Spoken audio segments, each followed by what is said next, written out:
KCTV 5 News at 4:30 p.m. starts now. Tributes are pouring in now from around the world to Kobe Bryant, a sports legend whose cultural impact goes far beyond the NBA.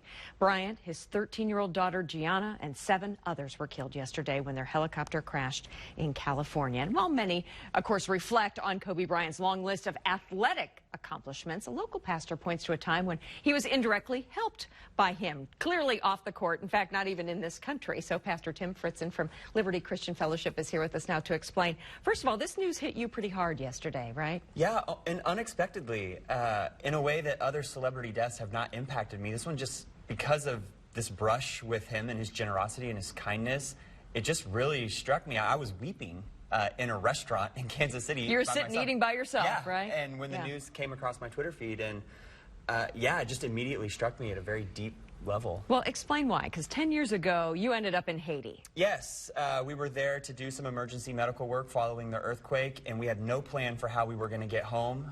We got in contact with a man who had a bunch of connections down there, and he said, if you go to this airport at 10 a.m., there will be a plane for you.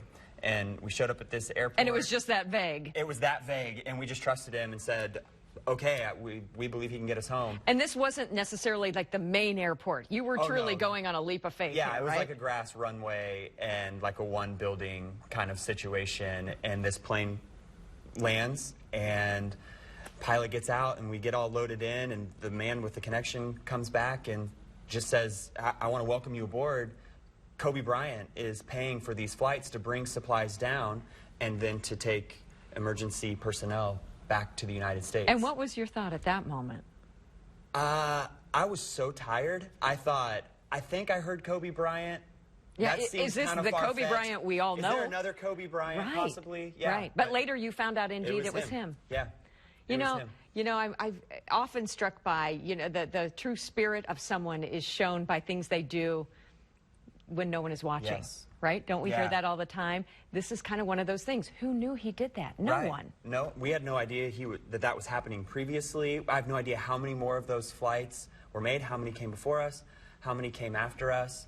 And, as everybody talks about his heart and his will on the court, we just had this really unique view into his heart as a human being, his compassion for people and his kindness and his generosity. And while we have you here, and as a pastor, I think this shouts to the world the delicacy of life, the fragility of it all, right? Yeah, we see celebrities, particularly athletes, and we see them as these figures of power and strength, and then to see one of them pass away like this is a reminder that none of us are in control of that. We're all subject to when our time comes and whatever those circumstances are, and no matter how big and how powerful and how well known you are in whatever sector of life, that moment arrives and that's it. And that's it. And the encouragement and the reminder that it is to just live and love and be grateful and take advantage of the days and the times that we have for as long as those last, because one day they won't. That's anymore. Exactly right. Tim, thank you so much for stopping by and sharing that very interesting side to this.